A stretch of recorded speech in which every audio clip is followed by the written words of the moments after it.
The night skies over Russia are burning far brighter than the Kremlin would ever dare to admit.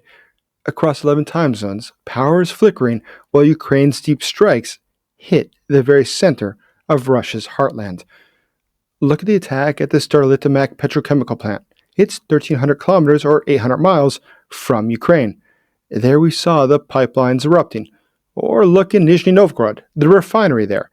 That was struck, and now there's not a lot of refining going on. People in Moscow are trying to hide this. The leadership of the city understands that this is not good. This is not what they want the public to see. But what can they do about it? It is spreading.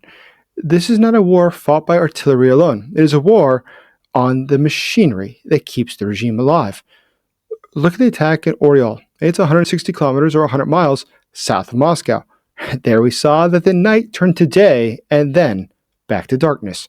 Residents heard explosions, but no sirens, no intercepts, no trace of air defense. But the videos, well, they got posted online, and they capture a burning thermal plant there. Today we saw that the officials claimed that it was only falling debris, but they failed to mention that debris was of Ukrainian missiles and drones striking facilities. Today, this dictatorship is losing its ability to control the narrative. And dictatorships fracture first when they lose monopoly over their own narrative. Oriol's 6 hour of blackout was more than just darkness. It was lost production, halted logistics, and evaporating trust. Today across Russia, there's less trust because the government is trying to hide from the public what's going on. But everybody sees what is happening. Today, Russia is losing a war. My name is Jason Smart. I'm a special correspondent for the Kiev Post and National Security Advisor. What we see today going on in Russia is simply incredible. The attacks have been going and going and going, and they are attacks that Russia is wholly unprepared for.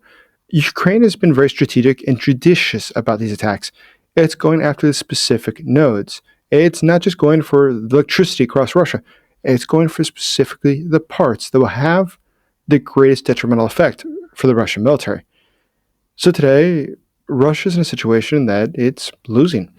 But let's look at this, though. Let's look why it's losing and what it means and how all of these parts fit together. Because that's the other part. These things are not isolated incidences. There is no attack that happens in isolation. They're all part of a larger strategy. So let's delve into that. But first, I ask you to help me with just one thing. To do me one small favor. As you know, this channel exists because I am here in Ukraine and I want the world to know the truth. What is really happening here in Ukraine and what's really happening in Russia, a country that's losing, and a regime that is falling apart, a regime which I wrote my master's and my PhD dissertations about. Today, the Putin regime is on very thin ice, and that's why today we must be backing Ukraine to break the Putin regime. Help me get this message to more people by simply doing this. Subscribe to this channel. Help us reach 250,000 subscribers. And like this video. Share it with others, and leave your comments below. You can also consider becoming a channel member today. Across Russia, we're seeing one attack after another going after Russia's economy. Look in Samara, Tatarstan, and in Bashkortostan. We see that the factories have reported shorter shifts for their workers. We see there's partial closures. The workers are told that their income's going to come, but just not yet. You'll have to wait a little while. Maybe a few weeks, maybe months. Nobody's quite sure. But what we can be sure about is that when you get it, the value of your salary will be less because the ruble is losing value. That means that the average person in Russia is suffering. Not only do they get their income, but when they do, it's an income that is far lower than what it had been just 2 years ago. But there's something else going on. Within Russia, we see that there is a hidden unemployment that is surging. In fact, it's increased more than 150% since January. Today, real wages have fallen by double digits in nearly all of the key industrial towns. Now, Moscow calls this its patriotic discipline for its citizens, that the citizens have a patriotic duty to deal with this. But citizens don't find much humor in this. They call it waiting for a paycheck that will likely never arrive. Ukraine is carrying out deep strikes across Russia that are deliberate, and they're attacking the arteries that feed Russia's war. Each impact is going after a specific function of Russia. Look at the Sterlitamak factory, for instance. Ukraine struck that factory, and it was an important one because it was producing the purified feedstocks for high-octane aviation additives. Without that filtration, the lines cannot run. Contaminants could destroy the engines designed for the combat aircraft and the missile fuel. Look in Nizhny Novgorod at the Kostovo refinery cluster. One of Russia's largest, it has about 17 million tons of crude per year, but output there has fallen by roughly half. Keep in mind, there's other plants that we've seen attacked, one after another. The ones that are producing synthetic rubbers, chemical additives, all these things that are used for tires, seals, ballistic propellants, they are being attacked. But when you stop these inputs, every chain, it has its domino effect. We see that the tanks, the trucks, the artillery grind to a slow. Across Russia, there has been a series of attacks, and these attacks are clearly worsening, which is what makes it sort of funny that Russia today thinks that it's time to go back Venezuela. We have to understand that Venezuela, in its relationship with Russia, it's not so simple as what it appears. It's not because Russia is interested in backing the Venezuelans and that it cares for its regime. It's a little bit different than that. Today, Russia is highly dependent on Venezuela. Venezuela is a country that Russia, in fact, just sent an Ilyushin 76 cargo jet to help defend. It went through Algeria and Senegal before landing in Caracas. It delivered Buk and Panzer systems to Venezuela under the guise of being technical assistance. But each system that's sent abroad, it drains the spare parts and the diesel generators that Russia so desperately needs at home. The Kremlin is trading defense for diplomacy, and it's burning real capacity to sustain the illusion of global reach. But very importantly, and what everyone must understand, is that the Russian-Venezuelan partnership is not foreign policy. It is a criminal pipeline wrapped in flags. Venezuela acts as Moscow's safe house for sanctioned oil, gold, and arms. The regime of Nicolas Maduro launders Russian funds through the Venezuelan state oil companies, and it uses its offshore networks in the Caribbean to do so. Today, we see that Caracas openly works directly with Iran's Revolutionary Guard. It works with Hezbollah. We see that it is working throughout Latin America to destabilize countries there. And this is something that Russia encourages, something that Russia supports. Today, we see that the very same facilities that host Russian radar crews or maintaining air defense, those are the very same areas where we see the drug cartels are most active. It's probably no surprise that when you have a sanctioned regime, such as Venezuela, such as Russia, they work together because there's a black market that's been created. But who else is in the black market? Well, drug cartels in the black market, terrorist organizations in the black market, and they all are de facto sanctioned. They cannot just go to the bank and operate as a normal country or entity, and that's why they work together. That's why there's collusion. That's why it's probably not surprising that North Korea, Iran, Russia, and these regimes, such as the one in Venezuela, such as the one in Nicaragua, and these drug cartels, all work together. Drug cartels pay for these protections that they receive by moving cocaine to West Africa using Russian chartered tankers.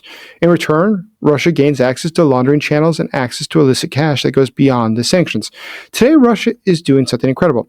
It's sending Buk and Panzer missiles to Venezuela to defend it. While back in Russia, we see that its refineries, its power grid, are left undefended. Western intelligence knows very well how Venezuela operates, how it works directly with the Russian regime. In fact, US and Europol data shows a 40% increase in Russian-linked shipping around cartel-controlled ports.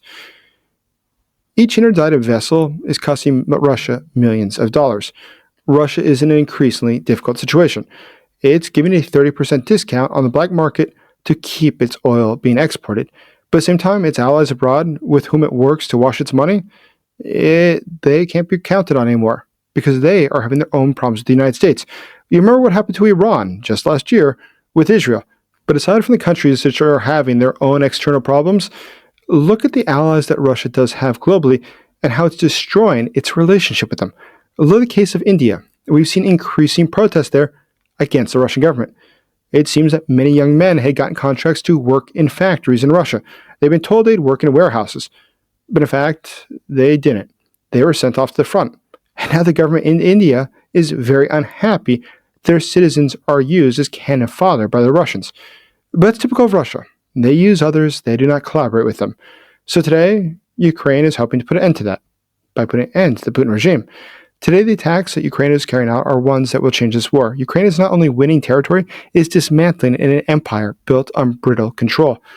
The Kremlin can delete the broadcast and try to hide it from the public, but the blackouts are something that everybody sees. Victory will not come as a surrender. It will come when the machinery stops turning.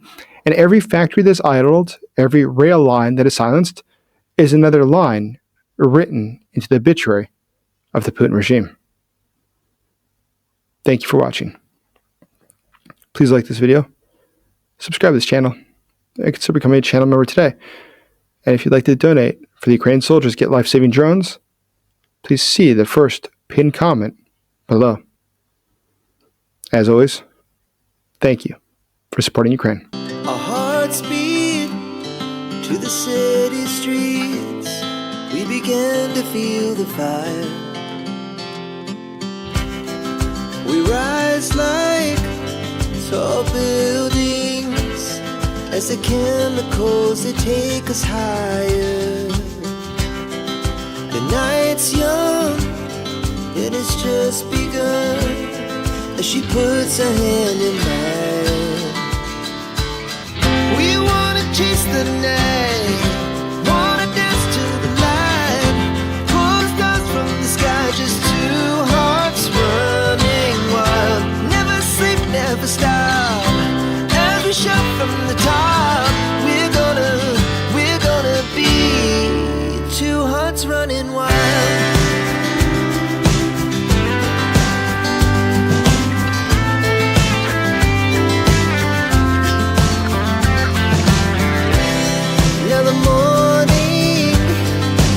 Afternoon, we lay awake in bed. The laughs so loud as the hours pass. We're gonna do it all again. We wanna chase the night, wanna dance to the light, pull stars from the sky, just two hearts running wild. Never sleep, never stop, shout from the top. We're gonna be, we're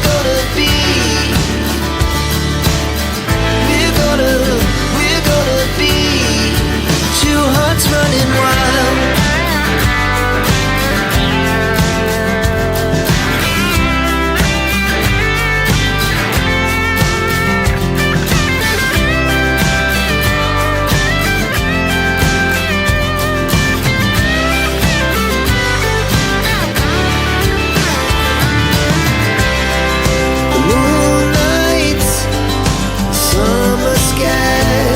It was the best we ever had,